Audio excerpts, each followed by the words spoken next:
안녕하세요. 중남구 부동산 발품입니다. 오늘 정말 날씨가 더웠죠. 35도를 막 오르락 내리락 정말 푹 찌는 날씨였는데요. 구독자, 시청자분들 모두 건강 잘 챙기시기 바랍니다. 오늘은 매물 영상은 아니고 지금 한창 뜨거운 면목동 88번지 일대 가로주택 사업지와 면목 3080 도심 공공 복합 개발에 대해서 말씀을 한번 드리려고 합니다. 면목역 가로정비 사업 동의서 진구가 시작된 것은 한 달이 조금 넘은 것 같고요. 면목 1구역부터 10구역까지 지정이 되어 있습니다. 물론 정부에서 지정한 구역은 아니고 민간에서 임의대로 구역을 나누어 놓은 것인데요. 반면 공공은 아직 동의서 진구를 받는 곳이 정해지지 않은 것 같아요. 법안이 6월 29일에 통과가 됐기 때문에 조금 더 시간이 필요해 보입니다. 현재 동의율이 가장 높은 곳이 7구역이라고 하는데요. 약 70% 가까이 진행이 됐다고 하는데 면목 7구역과 8구역, 9구역이 공공복합개발사업지의 중복으로 지정이 되면서 총성 없는 전쟁이 시작이 된 것 같습니다. 추진위 측에서는 7구역을 캐스팅보드로 삼고 동의율을 끌어올리는 중이고 주민 동의율 80%가 넘는다면 공공복합개발사업은 숲으로 돌아갈 확률이 크기 때문입니다. 빠른 공급을 위해서 3년간 한시적으로 진행되는 사업이다 보니까 각종 인센티브, 양도세 완화, 실거주 의무도 없고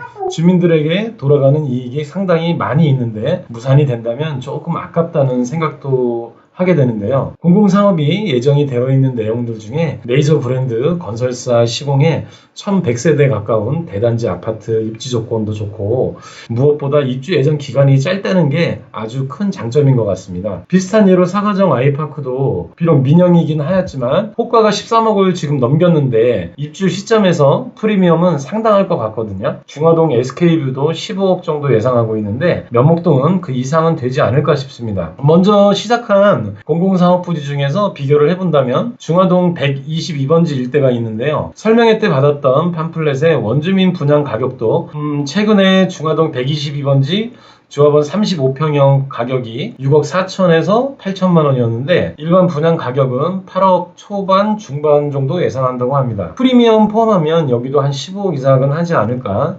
생각이 되는데요. 하나같이 공통점은 대단지 아파트에 프리미엄급 메이저 브랜드가 시공사로 참여한다는 것이 가장 크다고 할 수 있겠네요. 일반 중견 건설사들하고는 가격 프리미엄을 수억 원은 차이가 나거든요. 얘기가 너무 길어졌네요. 그러면 오늘 면목동 도심공공 복합 사업에 대해서 지금부터 이야기해 보도록 하겠습니다. 면목동 88번지 일대에 3080 도심공공 복합 사업과 가로주택이 이제 같이 맞물려 있는 구간인데요.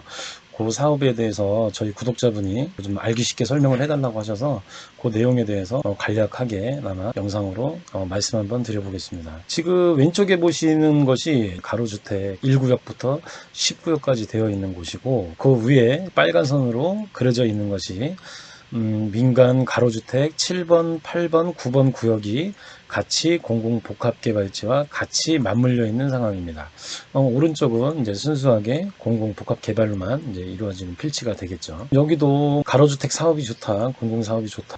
오늘은 이 말씀을 드리려는 건 아니고 공공복합개발 사업에 대해서 궁금하시다고 하는 부분을 좀 간략하게나마 알려드릴게요. 3080 대도시권 주택 공급에 대한 이제 획기적 확대 방안으로 이 사업을 추진하게 됐다라고 합니다. 목차는 1, 2, 3, 4번까지 있는데 도입 배경 및 추진 내용에 대해서는 도입 배경에 대해서는 시장의 기대를 뛰어넘는 이제 속도, 물량, 품질의 주택을 이제 신속하게 공급하게 하기 위해서 이 사업을 도입을 하게 됐다 이 소리고, 공공이 전문성을 바탕으로 빠르게 사업을 추진하고 개발 이익, 사유화 방지와 시장 안정에 이제 도모를 하고 동시 추진 가능한 새로운 개발 수단을 도입하게 되었다고 합니다. 3080 대도시권 내 부담 가능한 이제 주택 공급에 대해서 2025년까지 전국 대도시에 약 83만 호 주택 공급 부지를 확보해서 이제 서울은 12만 호를 예상하고 있는 거죠. 거기에 역세권, 이제 준공업지, 저층주거지. 지금 여기 면목동 지역은 저층주거지에 속하죠. 이제 도심 공공주택 이제 복합 사업에 대해서 이제 말씀드려보면 1번, 2번은 이제 저희랑 관계가 없기 때문에 3번만 설명을 드리면 주택 공급 이제 활성화 지구라고 해서 10,000제곱미터 이상의 이제 노후 저층 주거지를 주택 공급 활성화지구로 지정해서 양질의 생활 SOC를 갖춘 안전한 주거 공간으로 이제 조성을 하겠다는 거죠. 생활 SOC 복합화와 규제 완화 등 도시 공간 구조도 새로 재편해서 새로운 멋진 도시를 만들겠다는 내용인 것 같고요. 도심 공공주택 복합 사업의 특징은 1번 도시 규제 완화를 통해서 주택 공급을 이제 확대하는 정책을 쓰는 겁니다. 그 첫 번째가 이제 용적률 완화인 거죠. 저희한테는 이제 제일 중요한 얘기가 바로 이거 용적률 완화겠죠. 준주거 상향 플러스 법정 상한 140%, 1단계 종상향 법정 상한 120%. 이제 기존 사업보다 공공사업으로 하게 되면 이렇게 용적률을 완화시켜서 훨씬 높은 이제 층수, 고밀도로 이제 개발을 할 수 있게끔 그런 식으로 완화를 해준다는 겁니다. 이제 기존 사업, 민간은 절대 할 수가 없는 사업이죠. 지금 거의 가로주택 정비사업 같은 경우는 2종 주거지역이기 때문에 7층 이하로밖에 건축이 안 되죠. 아파트도 맥심으로 15층까지밖에 지을 수는 없는데 한 10층에서 12층 사이 정도가 아마 지어질 예정인 것 같아요. 그러니까 사업성이나 수익성으로 보게 되면 공공사업이 훨씬 월등하게 앞서고 있는 거죠. 그리고 2번 기부 체납을 최소화로 해서 토지 소유자들의 땅이 더 넓어진다. 이 뜻은 이제 수익이 그만큼 더 많이 돌아오게 된다. 3번 토지 등 소유자의 추가 수익을 보장한다. 이제 자체적으로 가로주택 정비나 민간이 추진했을 때 수익률보다 약 10에서 30% 추가 수익을 이제 보장해 줄 수 있다. 이런 내용입니다. 이거는 뭐 아까 전에 일본에서 설명드린 것처럼 너무나 당연한 얘기고요. 용적률을 완화하게 되면 기존의 가로주택이 10층에서 12층 사이를 지었던 걸 뭐 25층에서 최고 40층까지 뭐 고도 제한만 크게 적용되지 않는다면 뭐 40층까지도 가능하게 사업을 할 수 있다. 공공주택 복합 사업의 이제 특징에 대해서는 4번 창의적인 건축으로 쾌적한 주거 환경을 유지한다.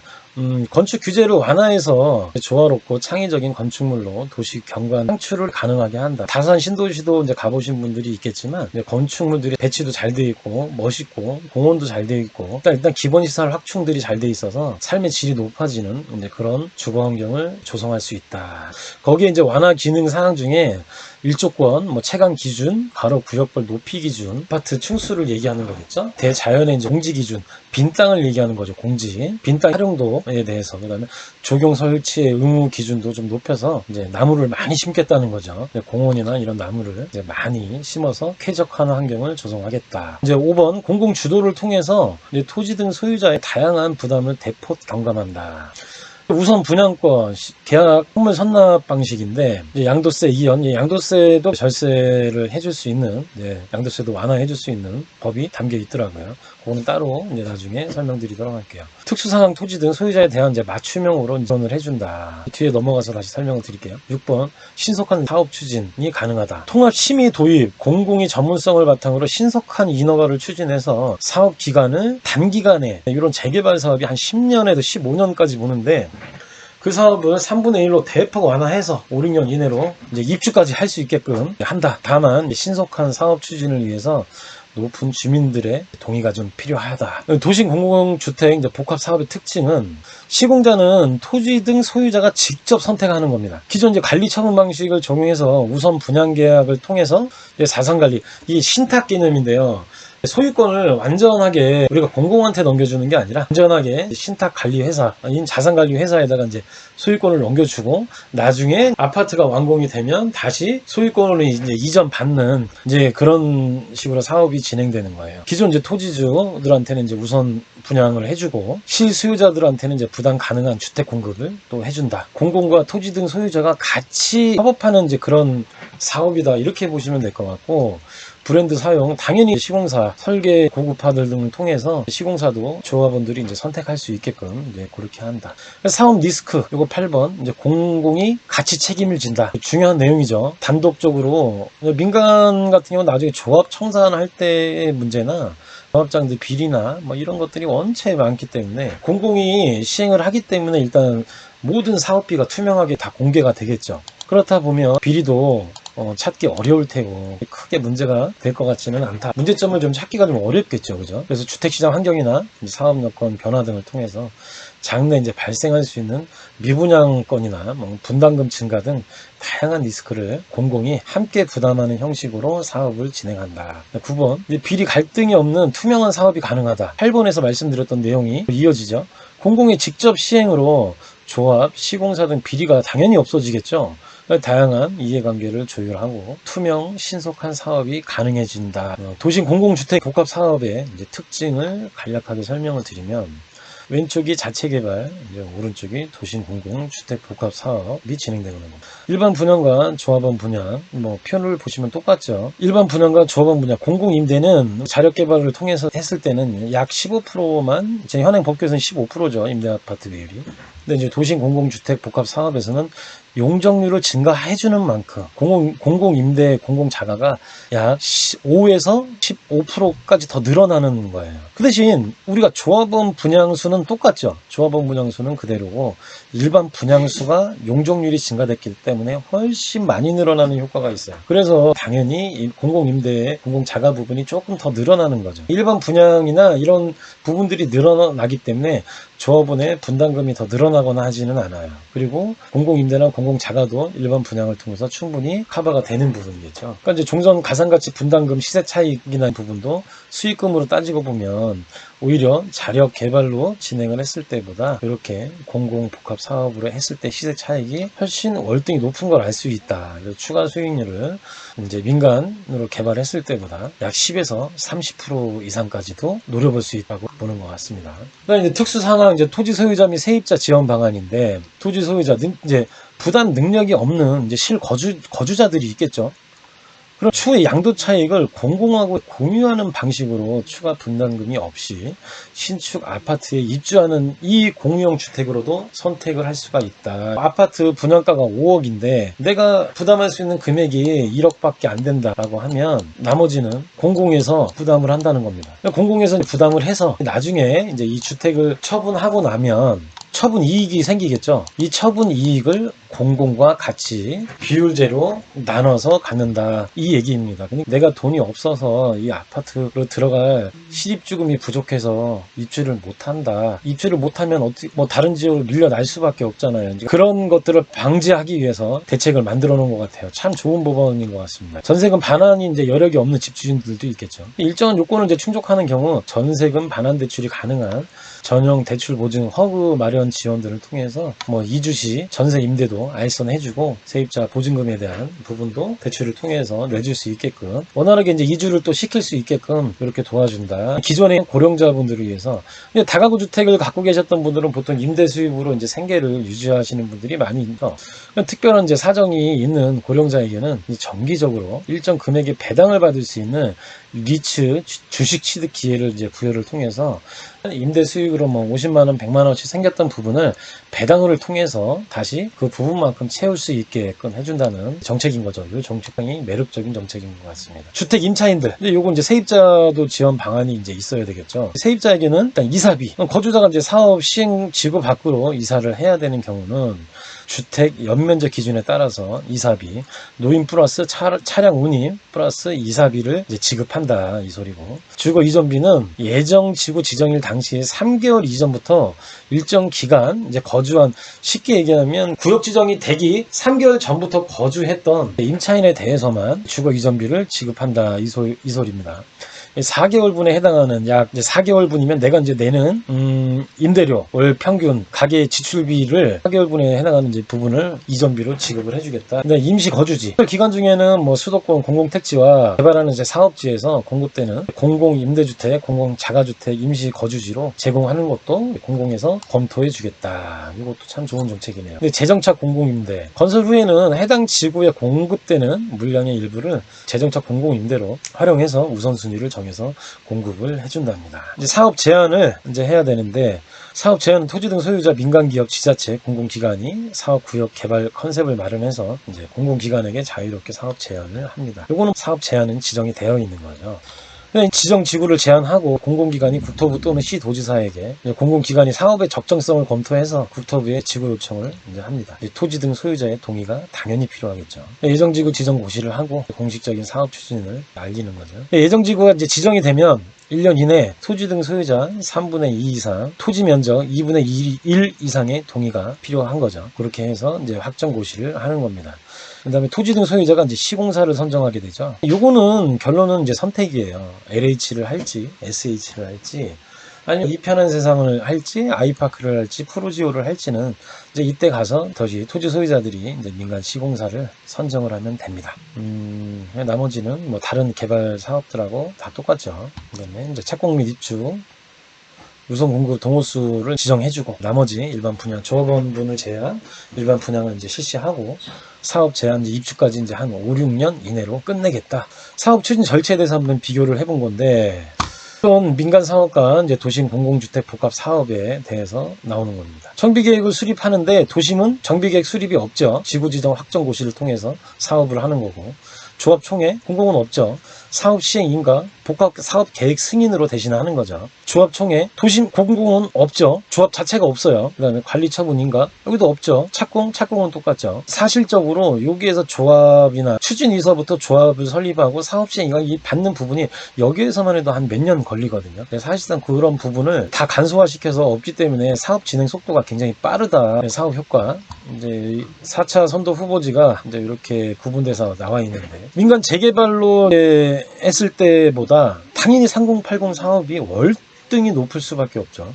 용적률이나 이런 것 봐도 민간으로 했을 때보다 훨씬 높은 이제 인센티브를 주기 때문에 기존 대비 용적률이 무려 76%나 상향된다는 건 진짜 어마어마한 거보다 세대수도 지금 기존에 했을 때보다 훨씬 높은 세대수가 확보가 되는 거죠. 조합원 수가 많은 곳들은 오히려 세대수가 더 많아야만 조합원 부담금도 그만큼 줄어드는 거죠. 공급가액도 당연히 줄어들게 되는 거고, 수익률은 반대로 절대적으로 높아질 수밖에 없는 거예요. 민간 재개발 대비해서 무려 수익률이 24%나 더 높다는 평균치가 나온 거죠. 이건 1차, 2차는 저희랑 해당 사항이 없죠. 3차도 없었고, 저희랑 이제 해당 상황이 되는 건 요 4차 선도 후보지 중에 요거죠. 중랑 상봉터미널 인근 토지가 이제 노후도는 현재 노후도가 중랑은 정말 월등히 높죠. 93%. 용도 지역도 1종, 2종, 3종으로 적절하게 이제 갖춰져 있고, 단 이제 공급 규모가 너무 작죠. 450세대 정도니까 좀 작은 편인데, 지금 여기는 노후도는 72%, 뭐 60%만 넘어가면 되니까, 이제 2종, 3종 이제 용도 지역이 섞여 있고, 지금 총 공급 세대수 규모를 지금 1132세대로 보고 있는 겁니다. 이 정도면 아파트는 1000세대 이상만 된다면 이제 대단지로 보게 되죠. 굉장히 좋은 사업성이 있는 사업이라고 볼 수 있겠습니다. 이거는 이제 지금 중랑 역세권 이제 조감도가 미리 나온 건데, 이런 식으로 아파트가 벌써 11개 동 참 굉장히 멋지게 사업만 이제 진행이 된다면 주변 환경도 바뀌고 멋있어질 것 같습니다. 여기도 지금 면목동, 아직 저희는 이제 4차 후보지가 좀 늦게 발표했던 곳이라 이런 조감도가 아직은 이제 없습니다. 이제 공공의 역할이 이제 중요하겠죠. 용적률 상향과 이제 기부 체납 완화로 기존 정비 계획상 수익률보다 10에서 30%를 추가 수익을 보장한다. 이 얘기고, 아까 뭐 특수 상황 토지 소유자 맞춤형 지원을 해줄 거고, 세입자나 이제 영세 상인 지원도 순환 개발 추진 등으로 이해관계를 다 조율해서 문제 없는 이제 사업을 진행을 하겠다. 투명한 사업 추진을 통해서 모든 정보를 다 공개를 하겠다. 민간들은 모든 정보가 다 공개가 되지 않죠. 그러다 보니까 우리가 모르는 비리도 굉장히 많이 발생이 되고 하는 겁니다. 이제 공공 역할인 이제 민간 건설사와 공공기관은, 민간은 아무래도 이제 수익성을 기반으로 하는 사업이다 보니까 수익성을 따지게 되면 이제 소규모 정비 사업은 당연히 뭐 매력이 없을 수밖에 없어요. 가로 정비 주택이나 저층 아파트는 따지고 보면 일반 빌라보다 조금 시세가 더 나가죠. 저희도 개발한 곳을 좀 가서 많이 봤는데, 실질적으로 가서 보면 빌라보다 조금 더 시세가 진행이 되지 그렇게 크게 메리트는 없다고 느껴지더라고요. 사업성이 있는 곳만 이제 참여가 가능하고 도급제 방식이고, 이제 책임은 모두 이제 토지 소유자들한테 있는 거죠. 토지 소유자들이 이익도 뭐 물론 가져가겠지만 모든 이제 손익은 이제 조합에 귀속이 되고, 나중에 조합 해산할 때도 참 문제가 많긴 하더라고요. 공공기관에서 사업을 한다 하면 국민 주거 안정은 당연히 뭐 기여를 할 것이고, 신속한 사업 추진도 민간 기업이 사업 주도하는 한계를 이제 공공에서는 당연히 보완해서 훨씬 사업이 매끄럽게 잘 진행되게 이제 이끌어 나가겠죠. 그다음에 정규직 사업을 해제할 때도 주민 요구도, 주민들이 불만 없이 욕구들을 다 요구하는 거를 다 충족시켜 줄 수 있다. 여기서 서두에 말씀드렸던 얘기가 나오네요. 공공의 이제 역할에 대해서. 사업 기간에서도 차이가 많이 나죠. 민간 재개발을 하게 되면 뭐 보통 10년, 제가 늦게까지 본 데는 뭐 15년, 아직도 안 되는 곳도 많이 있죠. 지금 조합 설립해놓고 아직 나아가지 못하는 곳들이 많이 있죠. 이제 공공이 이제 사업을 주도하게 되면 대폭 모든 절차들을 다 간소화시켰기 때문에 5, 6년이면 입주까지도 이제 가능하다. 주민들이 가장 큰 혜택을 볼 수 있는 거죠. 민간 대비 5에서 7년이나 사업기간이 단축이 되면, 민간의 경우는 사업기간이 길어지면 길수록 사업비는 계속 증가하거든요. 그러면 그게 모든 게 조합원들 몫으로 돌아가게 되겠죠. 그냥 단축 기간만큼 이제 살기 좋은 주거 환경을 이제 향후할 수 있고, 사업기간 단축에 따른 개발 이익이 모두 주민에게 귀속된다는 점입니다. 참 너무 좋죠. 생각만 해도. 근데 참고적으로 LH가 이제 정비 사업을 했던 곳들이 뭐 안양 덕천지구, 성남 순환 재개발, 뭐 관악산 재개발, 인천 검단지구, 뭐 남양 뉴타운, 그다음 위례 신도시, 서울 강서. 보시면 여기 이제 뭐 브랜드들도 다 나와 있죠. 뭐 그러니까 LH, SH에서만 하는 게 아닌데 자꾸 공공에서 하니까 이제 LH 아파트만 짓는 거 아니냐 이런 분들도 많이 있더라고요. 근데 이거는 엄밀하게 말해서 말 그대로 공공하고 주민들하고 같이 사업을 진행하는 거고, 공공이 시행사 역할만 해주는 거기 때문에, 시행자 역할만 해주는 거기 때문에 모든 사업이 단체로, 아까 전에 얘기한 것처럼 임대 비율이 좀 높은 것 빼고는 나머지는 너무 좋은 조건들을 제시하고 있어요. 브랜드도 다 이렇게 주민들이 선택하는 거예요. 대림 이편한, 뭐 GS 자이, 뭐 금호 어울림 이런 식으로. 주민들의 이제 역할이 중요해지는 거죠. 주민들의 이제 적극적인 사업 참여 의지가 있어야지만 가능하다는 거예요. 지구를 지정을 하려면 토지 등 소유자 3분의 2 동의가 필요하고, 아니면 토지 면적의 총 2분의 1 동의가 이제 필요한 거예요. 이 신속한 사업 추진을 위해서는 높은 주민 동의율은 필수 불가결이거든요. 이제 브랜드 시공사및 감정 평가사를 선정해서 나중에 토지 등 소유자의 자산 가치를 보호해준다. 이건 이제 공공이 했을 때 얘기진 거죠. 민간 역할 참여 방안, 공공주도로 훨씬 더 커진 주택 공급 사업 시행에 단독, 공동 등 다양한 방식으로 사업을 참여해서 새로운 비즈니스 기획을 적극 활용하겠다. 이제 이 소리입니다. 근데 민간과 공동 시행을 통해서 공공이 주택 건설 사업자 공동 시행이 가능해서 리츠 공동 출자 협업 방식 등을 통해서 공동 시행을 할 수 있다. 그러니까 민간이랑 뭐 사업 부지를 제한하는 민간 업계와 협업해서 건설사에는 설계 시공권을 디벨로퍼들 에게는 별도로 대가를 지급한다. 이 내용입니다. 성공한 사례들이 꽤 많기 때문에 지금 당장 이 면목동만 뭐 불안하게 생각할 필요는 전혀 없어요. 이제 공공주택 복합사업에 이제 팩트 체크가 나왔네요. 투기 방지 및 시장 관리 방안이고, 후보지 발표, 예정지구 지정, 아직 예정지구가 지정이 안 됐죠. 본 지구 지정에 이르는 과정에서 투기적 수요가 유입되지 않도록 철저히 관리를 하겠다. 저희 면목동 지역은 6월 28일 이전에 등기까지 마쳤어야만 입주권이 나온다고 정부 정책에서 발표를 했었던 부분이기 때문에 6월 28일 이후로 매수하셨던 분들은 다 현금 청산입니다. 보셨으면 합니다. 요거 토지거래 허가구역은 아마 후보지 발표하고 바로 토지거래 허가구역은 지정을 할 것 같습니다. 다른 지역도 다 그렇게 지정을 했어요.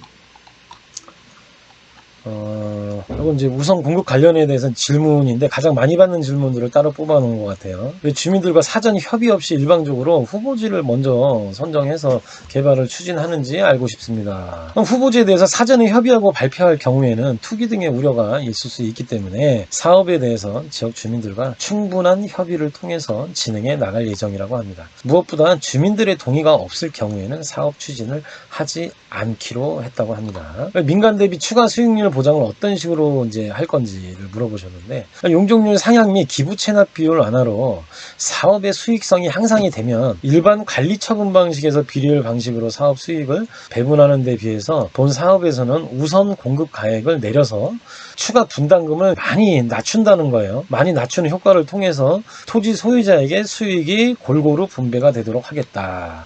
참 좋은 안인 거죠. 이게 일반 민간에서는 상상도 할 수 없는 거죠.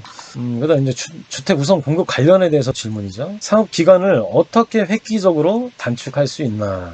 관리 처분 방식에서 필요로 하는 조합, 총회 등의 절차가 이제 존재하지 않기 때문에 통합 심의 정부 지자체의 지원을 통한 인허가 기간 단축 등으로 사업 기간을 대폭 단축하는 사업 기간이 단축되기 때문에 사업 진행이 빠르다라고 할 수 있는 거예요. 그렇기 때문에 모든 비용도 절감할 수 있고 입주도 빠르게 갈 수 있기 때문에 공공 방식을 일단은 통해서 사업을 진행을 해야 된다. 또 LH 브랜드 아파트가 아닌 유명 건설사 브랜드 아파트에서 살고 싶습니다. 당연히 저부터도 아이파크 2편안에서 살고 싶죠. 입찰 공모 등의 이제 절차를 거쳐서 주민 추천으로 이제 민간 건설사, 아까 얘기한 대림이나 GS나 현대건설이나 민간 건설사를 선정하고 민간 건설사 브랜드를 사용할 수 있어요. 실제로 LH 사업에 유명 브랜드 건설사들이 많이 참여해서 성공한 사업지들이 굉장히 많이 있어요. 여기 이제 일례로 보여준 것들이 뭐 안양 네미안 메가트리아나 신성역 자이 프로지오, 위쪽에서 말씀드렸던 뭐 남양주 지구나 검단지구 이런 것도 다 포함되는 거죠. 주택 우선 공급 관련에 대한 질문이네요. 주택 우선 공급 1+1 주택이 가능합니까? 지구 내 1세대 1주택 공급을 원칙으로 하지만 보상금 총액의 범위 또는 주거 전용 면적, 그러니까 내가 갖고 있는 토지가 상당히 넓다면 그 범위 내에서 이 아파트를 2개까지도 줄 수 있다, 이 내용이거든요. 다만 주택 하나는 전용이 60제곱미터 이하인 아파트를 준다, 이 내용이고요. 현물보상 우선 공급권은 협의에 해서 소유하는 토지 등의 전부를 양도하는 경우에 가능하다. 그러니까 전부 양도를 하는 경우에 이렇게 줄 수 있다. 그러니까 현물 선납 시 양도세가 부과되는지, 우선 공급권 취득을 위해 종전 자산을 현물 선납하는 경우는 양도세를 이연해 줍니다. 단 비과세는 안 되는 거예요. 비과세는 1가구 1주택인 경우에만 이제 비과세를 해주겠죠. 그것도 조건이 충족되는 물건에 한해서만 그것도 가능한 거니까 요거는 추후에 다시 한번 말씀드리도록 할게요. 종전 자산 및 현금 보상 감정평가 기준인데, 보상액은 토지보상법에 따라서 감정평가법인 등 3인 주민 추천 하나, 지자체 추천 하나, 시행자 추천을 통해서 평가액을 산술 평균해서 그 중에서 가장 높은 금액이 나온 걸로 보상을 해줍니다. 그러니까 뭐 이걸로 인해서 서로 불평등이 없어야 되겠죠. 그다음에 이제 또 주택 우선 공급 관련에 대한 질문이 이제 추가적으로 있는 거네요. 동호수 배정, 토지 등 소유자는 당연히 우선 배정 후 나중 남는 부분만 일반 분양을 할 예정입니다. 이거는 당연한 얘기죠. 전매 제한 여부, 입주 후에는 사실상 전매 제한은 없어요. 단 소유권 이전 등기까지 전매, 매매 증여 기타 권리 변동을 수반하는 모든 행위는 할 수가 없습니다. 단 한 가지 예외로 인정되는 건 상속 등은 제외죠. 이제 상속은 뭐 당연히 돌아가신 거를 상속 받는 거니까 그건 당연히 제외할 수밖에 없죠. 실거주 의무, 요거에 대해서 굉장히 많은 분들이 물어보셨었는데 실거주 의무는 당연히 없습니다. 재건축은 실거주 의무가 있죠. 네, 요거 재개발, 요거 실거주 의무가 없습니다. 꼭 참고하셔야 되겠네요. 대형 평수 전용 84제곱미터 공급이 가능한지 여부, 초과 전용 84제곱미터 초과 약 40평대 아파트를 얘기하는 거죠. 토지 등 소유자가 다수 원할 경우에는 가능하지만 단 일반 분양은 전용 84제곱미터 이하로 그냥 공급을 하겠다. 34평형이에요. 그러니까 요거를 그냥 공급하겠다. 주택 우선 공급 관련에 대한 또 질문이죠. 공공주택 특별법 개정 진행 사항은 어떻게 되고 있습니까? 공공주택 특별법 일부 개정률안에 이제 김기영 의원 22인 등이 발의해서 국토교통위원회 상정이 돼서 이번에 통과가 됐죠. 6월 29일에 통과가 됐죠. 그렇기 때문에 기준 시점은 당초 현금 청산일 기준이 기준 시점은 원래 당초 2월 5일에서 국회 본회의 의결로 변경이 되었기 때문에 그 날짜가 바로 6월 29일 이전입니다. 2월 29일 이전에 등기까지 다 이제 완료되신 분들은 조합원 입주권을 받으실 수 있습니다. 이제 상속을 받은 경우 우선 공급권이 가능한지요. 예외적인 경우에 해당해서 우선 공급 대상이 가능합니다. 또 이제 기준일 본회의 의결 이후 이건 6월 29일을 얘기하는 거예요. 이후 자녀 또는 부부간 증여의 경우 우선 공급권이 가능한가요? 상속이나 이혼 등 예외적인 상황이 아닌 증여의 경우는 우선 공급 대상이 아니다. 그러니까 증여를 하시게 되면 6월 29일 이후에 증여를 한 물건은 우선 공급 대상이 아니다. 아파트를 안 준다 이 얘기입니다. 그러니까 증여를 하면 절대 안 되겠죠. 네. 한 건물 내에 총 3개의 상가 소유 시 최대 3개까지 상가를 우선 공급받을 수 있는지요. 주택 및 상가를 합산해서 2호를 초과하여 공급할 경우 현물 선납액 범위 내에서 공급할 예정이고, 현물 선납액은 종전 자산의 보상 가격 중에서 담보 채권액을 상환한 이후에 가격을 산정한다. 받을 수 있다 이 소리입니다. 결론은.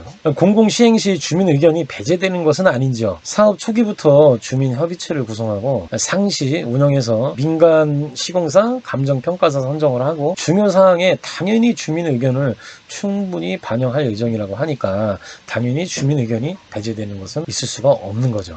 이렇게 3080에 대해서 이제 얘기를 나눠보았습니다. 부디 지금 그쪽 지금 면목동 지역이 가로주택 정비 사업과 지금 3080 사업이 같이 지금 묶여 있다 보니까 주민들 간에 다소 충돌도 좀 있고 뭐 분쟁이 좀 있는 것 같더라고요. 서로 아무쪼록 분쟁 없이 좋게 찾을 수 있는 방안을 찾아서 다들 부자 될 수 있는 길을 한번 찾아보도록 합시다. 오늘 영상은 여기서 마치기로 하겠습니다.